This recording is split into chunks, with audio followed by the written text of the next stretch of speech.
You have been lied to. They tell you power is earned by honesty, kindness, or virtue. But I, Niccolò Machiavelli, will tell you the truth. They fear real power is taken, not given, and if you do not master these hidden laws, you will be ruled by those who already have. Tonight, I will show you the forbidden psychology of power, knowledge they never wanted you to possess. Power, a word whispered with awe, feared by the weak, desired by the ambitious. You look upon kings, politicians, and billionaires, and you believe that they are powerful because of their crowns, their titles, their armies, or their wealth.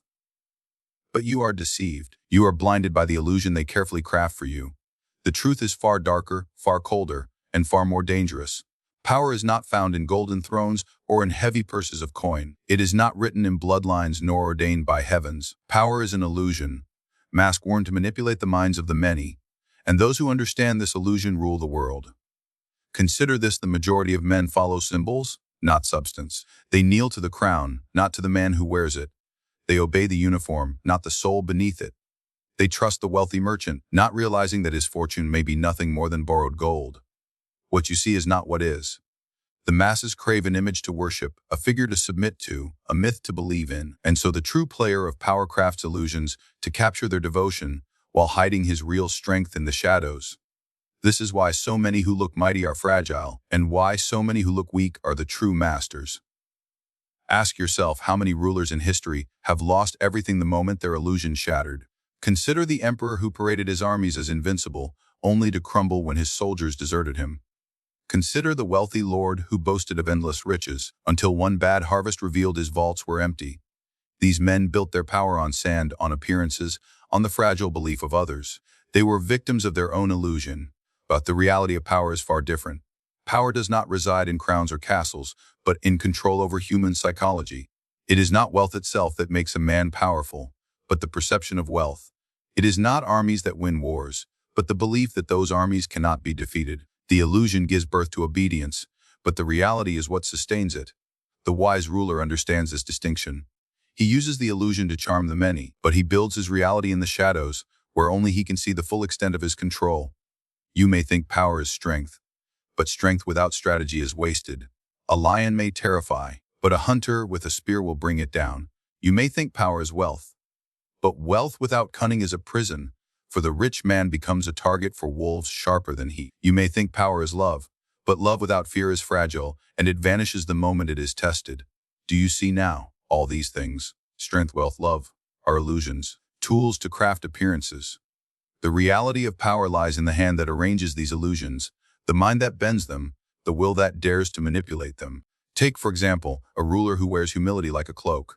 To his people, he appears gentle, generous, merciful. They call him noble. But behind the closed doors of his palace, he is ruthless, calculating, merciless. He smiles to their faces while plotting their submission. This is the duality of power, the mask and the reality, and only those who know how to wear both survive. Now consider your own life. Do you not see the same illusions at play? The man who struts in arrogance at work, pretending to control everything, when in truth his authority is borrowed from someone else. The politician who speaks of justice and unity, while behind the curtain he negotiates his own gain. Even in your friendships, in your relationships, the illusion of loyalty, love, and honesty is often but a veil. The reality, desire, manipulation, insecurity, always lurks beneath. You are surrounded by masks, and if you cannot see through them, you will forever be ruled by them. I tell you this: the first step to mastering power is to destroy your naivety. Do not be dazzled by crowns, gold, or titles. Instead, ask who truly holds the strings, who shapes the perceptions, who profits from the illusion. For it is not the man who looks powerful that rules, but the man who knows how to make others believe in his power while keeping his true weapons hidden. Look closely at history. Julius Caesar did not merely conquer with armies. He conquered with theater. His grand displays, his carefully staged generosity, his dramatic defiance of the Senate. All illusions crafted to make the people worship him. Yet behind these illusions, his reality was a ruthless mind, willing to betray, deceive, and even bleed his allies if it secured his rise. Napoleon crowned himself emperor, refusing to let the Pope place the crown on his head. Why? Because he knew power was not in the crown itself, but in the message that he bowed to no one. Illusion and reality, woven together into a weapon. Even in my own time, I observed princes who survived and princes who fell. Those who fell believed their image was enough. that their soldiers' loyalty was eternal, that their people's love was unbreakable, that their wealth was limitless. But when the tide turned, when hunger rose, when whispers spread, they discovered their illusions were hollow. Meanwhile, the cunning few who survived knew how to retreat into the reality of power. They had secret allies, hidden gold spies in every court. They smiled as their rivals drowned, for while others relied on masks, they had fortified themselves with substance. So when you hear men boast of their strength, laugh quietly. When you see them flaunt their wealth, smile knowingly. When you hear them praise for their goodness, remember such things are fragile illusions. What matters is not how the world sees you, but how you build the hidden foundation of your power. Illusion will win you the crowd, but reality will keep your throne when the crowd turns against you. If you wish to understand power, you must first understand men. For it is not iron nor armies nor riches that rule the world. It is the human mind. All power rests upon the frail, trembling, ever hungry, ever fearing mind of man. To control this mind is to control kingdoms. To neglect it is to be ruled by others. This, my friend, is the weapon they do not wish you to know. Dark psychology, the art of bending the thoughts, emotions, and instincts of men to your will. What is dark psychology? It is the study of the shadows within human nature, the impulses men deny in themselves but cannot resist: vanity, greed, fear, envy, lust. These are the strings by which rulers move their subjects. The weak believe that men are guided by virtue. The strong know that men are driven by weakness. And so the prince, the conqueror, the master of power, learns to see these weaknesses as tools. He does not fight against human nature. He bends it. He considers fear. Every man believes he is brave until terror grips his heart. In fear, the strong stumble, the loyal betray, the faithful pray for salvation from their rulers. Fear is the oldest chain of power. When wielded with skill, it binds men tighter than iron. A ruler does not need to kill thousands to hold fear. He must only make an example of one.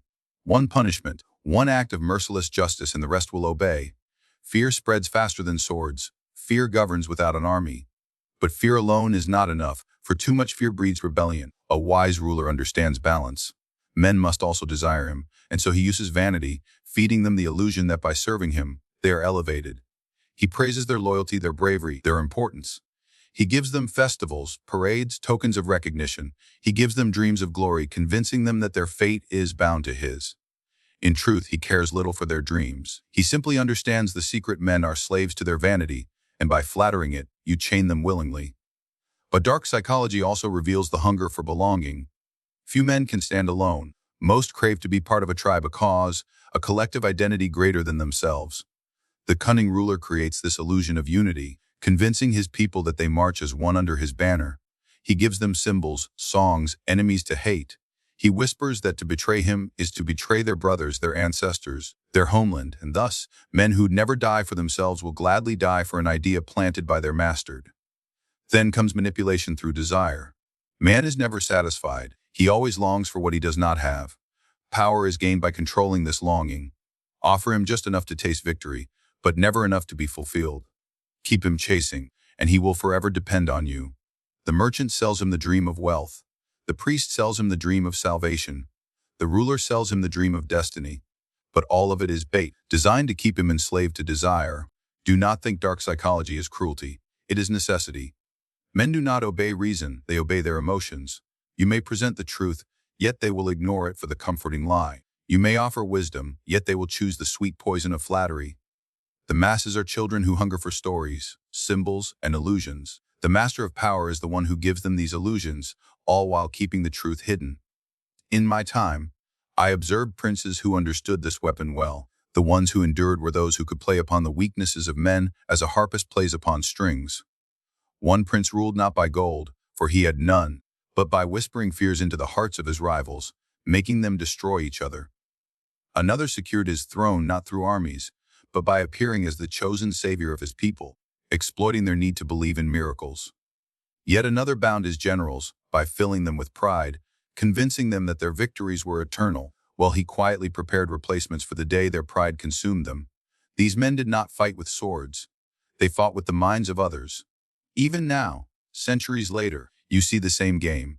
Politicians do not win because they are wise or just, but because they know how to speak to the fears and desires of the people. Corporations do not thrive because their goods are superior, but because they manipulate vanity, convincing you that a symbol, a brand, will grant you status. Religious leaders do not hold their followers by reason, but by feeding the ancient hunger for hope, for belonging, for salvation.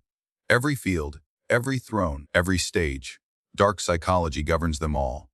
The tragedy is this: most men walk blind into these traps, never seeing the strings that bind them. They believe their choices are their own, when in truth they are guided, manipulated, maneuvered by unseen masters. They trust promises, not realizing promises are the cheapest of all currencies. They trust love, not realizing love is the most easily exploited emotion of all. They trust morality, not realizing morality itself can be reshaped by those who understand human weakness. The one who learns these truths no longer lives as prey, he becomes predator. But do not mistake this weapon for simplicity. To wield dark psychology is an art. Too much fear, and men rise against you. Too much flattery, and they see through you. Too much desire, and they grow restless. You must know when to press and when to release, when to show generosity and when to crush without mercy. This is not the science of books, but the practice of life. And the one who masters it bends the destiny of others as easily as a blacksmith bends iron. Perhaps you believe yourself immune. Perhaps you think you cannot be deceived.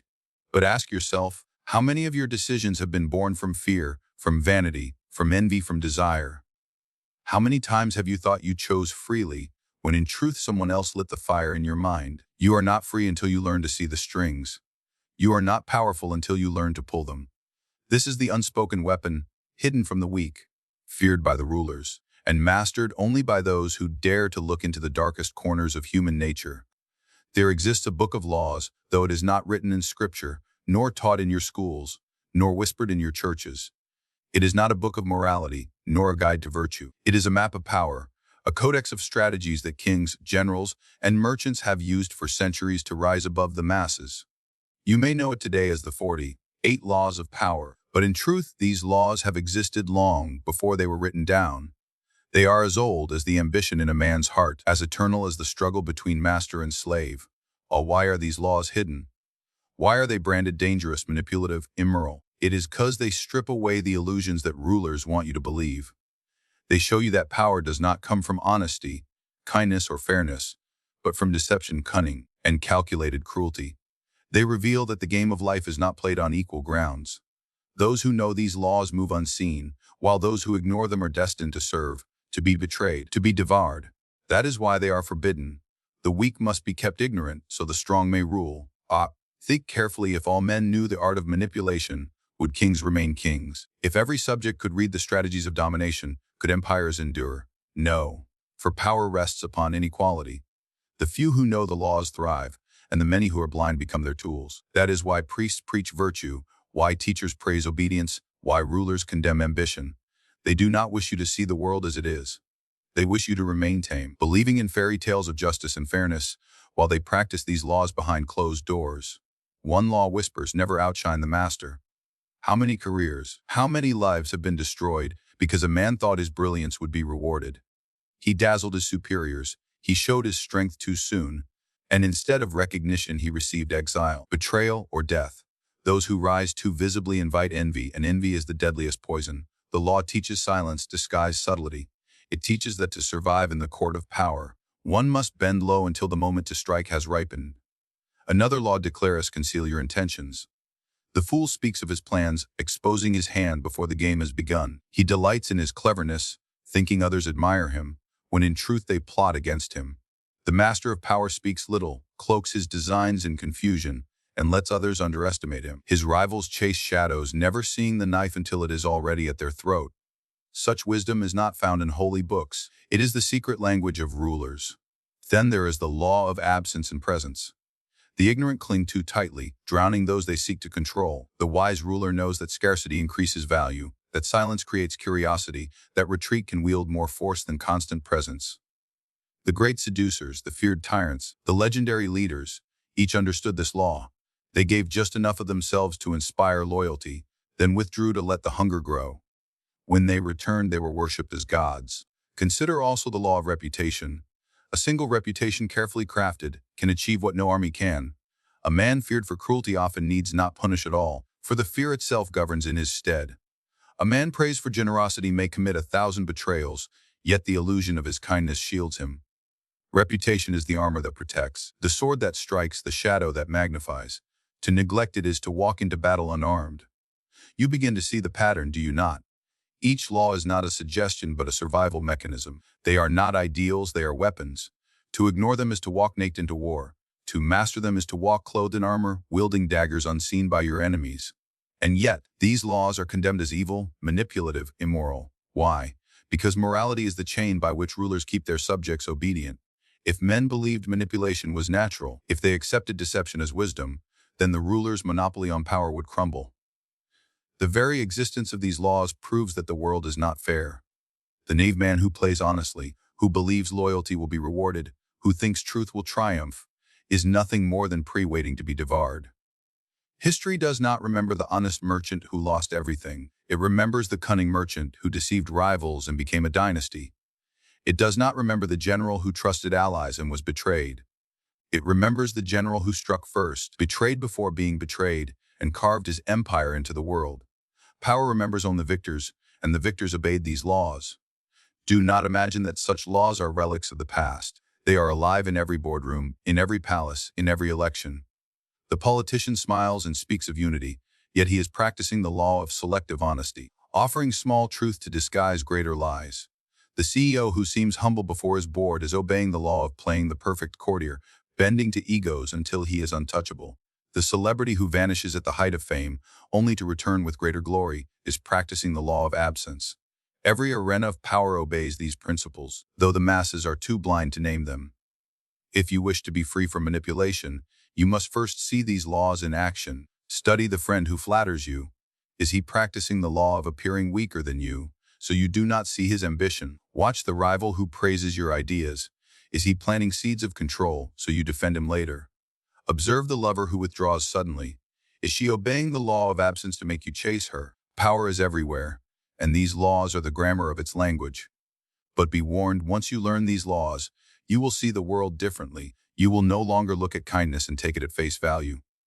You will no longer believe that loyalty is pure, that love is unconditional, that honesty is natural. You will see the game beneath the mask, the calculation beneath the smile, the strategy beneath the gesture. And once you see it, you cannot return to blindness. This is why the laws are forbidden knowledge. They are a mirror held up to human nature, a mirror that most men are too afraid to face. Yet those who dare to face it find themselves in possession of the greatest weapon of all. For when you know the laws, you can defend against them.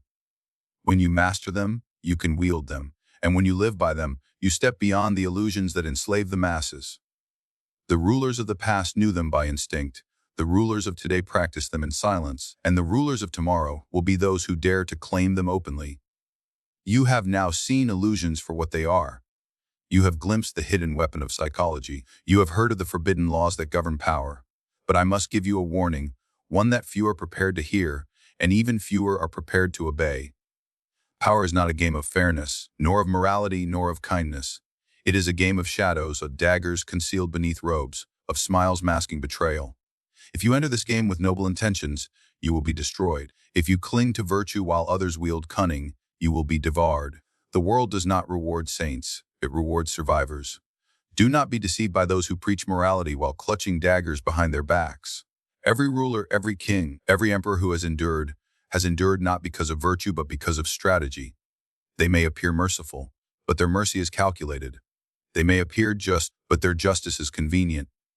They may speak of love, but their love is a weapon. I tell you this because I have seen princes fall believing their goodness would protect them. I have seen rulers betrayed by those they trusted most because they thought loyalty was eternal.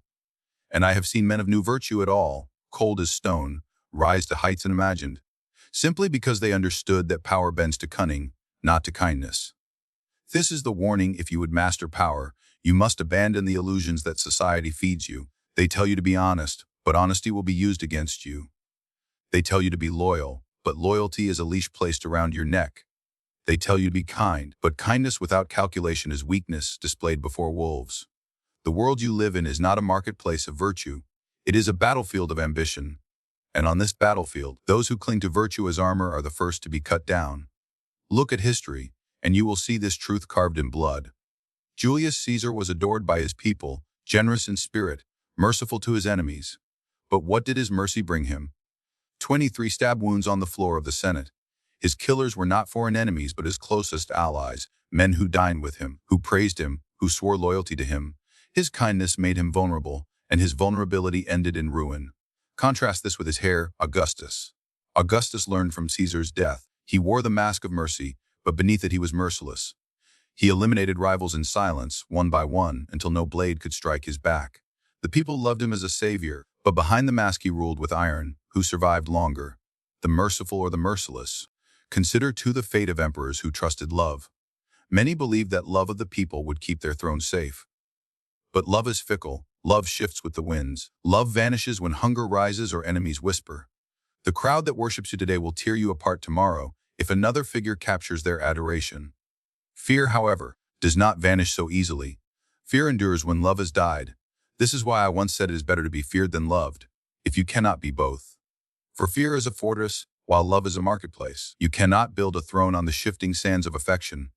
Wed understand this well, cruelty without wisdom is suicide. The tyrant who rules only by terror will soon inspire rebellion. The prince who slaughters too openly will unite his enemies against him. My warning is not to embrace cruelty blindly, but to wield it as a weapon, carefully, strategically, at the right moment. A single decisive cruelty can prevent countless betrayals. One swift punishment can save 1,000 mercies. But endless cruelty invites endless enemies. The wise ruler strikes not constantly, but surgically. He does not waste arrows. He fires only when the shot is certain. The same applies to deception. Deception is a powerful tool, but it must be wielded with mastery. A lie poorly told is worse than the truth. A mask poorly worn will shatter at the first blow. You must learn to craft illusions so carefully that even those who suspect you cannot prove their suspicions. Promise loyalty, even as you prepare betrayal. Show humility, even as you plot domination. Speak of unity, even as you divide. If you deceive with skill, you will live as a master. If you deceive clumsily, you will die as a fool. My warning is not against deception, but against incompetence in its use. I also warn you against trusting too easily in fortune. Many rise to power through luck, an inheritance, a sudden victory, a chance opportunity. But fortune is fickle. She smiles today, and she abandons you tomorrow. The man who relies only on luck will be broken when the winds change. But the man who tempers luck with strategy, who prepares for the storm even when the sky is clear, who builds foundations hidden beneath the surface, will endure when fortune abandons him. Luck is a ladder, but only the strategist knows how to remain standing when the ladder is pulled away. And let me warn you of the greatest danger of all complacency. Many who rise believe they have won forever. They sit upon their throne, drunk with power, believing their enemies are crushed and their future secure. Yet in that moment of arrogance, they begin to rot. Their rivals whisper in the shadows. Their allies grow ambitious. Their subjects grow restless. Power is never permanent, and the moment you believe it is, you are already falling. The wise ruler lives in constant vigilance, sleeping with one eye open, trusting no one fully, preparing for betrayal before it comes. To survive in power, you must always act as though your crown is made of glass, ready to shatter with a single strike. My warning is not meant to discourage, to prepare. You must understand the cost of playing this game. Power demands sacrifices. It demands that you abandon illusions of innocence. It demands that you see men not as noble creatures, but as animals driven by fear and desire. It demands that you accept betrayal as inevitable, that you use cruelty as medicine, that you wield deception as shield and sword. Those who cannot accept this truth should never step onto the stage of power, for they will not leave it alive. And yet, for those who do accept it, the rewards are beyond imagination. To see men as they truly are is to hold their strings. To understand the laws of power is to shape destiny itself. To embrace the shadows is to command the light. But the path is narrow, and it is lined with daggers. One mistake, one moment of misplaced virtue, one slip of arrogance, and all that you have built will collapse into dust. This is the price of power, and this is the warning I give you now. Know you have seen what few dare to face. You have seen the illusions that blind the masses, the dark psychology that bends their will, the forbidden laws that govern survival, and the warning that power is a path lined with shadows and daggers. The world will tell you these truths are cruel, that they are dangerous, that they are immoral. But understand this, the world is cruel whether you accept it or not. The wolves will feast whether you close your eyes or not. And morality will not save you when the blade is at your throat. Only knowledge will. The weak believe in virtue. The strong understand strategy. The weak hope for fairness. The strong prepare for betrayal. The weak cling to illusions. The strong bend illusions into weapons. This is the difference between those who rule and those who are ruled. It is the difference between the prey and the predator, between the forgotten and the immortal. So choose now. Will you remain among the blind, comforted by lies, manipulated by illusions, bound by the chains of your own ignorance? Or will you embrace the truth, cold and merciless as it may be, and step into the arena of power with open eyes and sharpened mind? For the game is always being played, whether you choose to enter it or not. And in this game, there is no safety in innocence, no mercy for the knave, no reward for the weak. There is only victory, or annihilation. This is the knowledge they did not want you to master. This is the weapon they feared you would hold. Now it is in your hands. What you do with it will determine everything.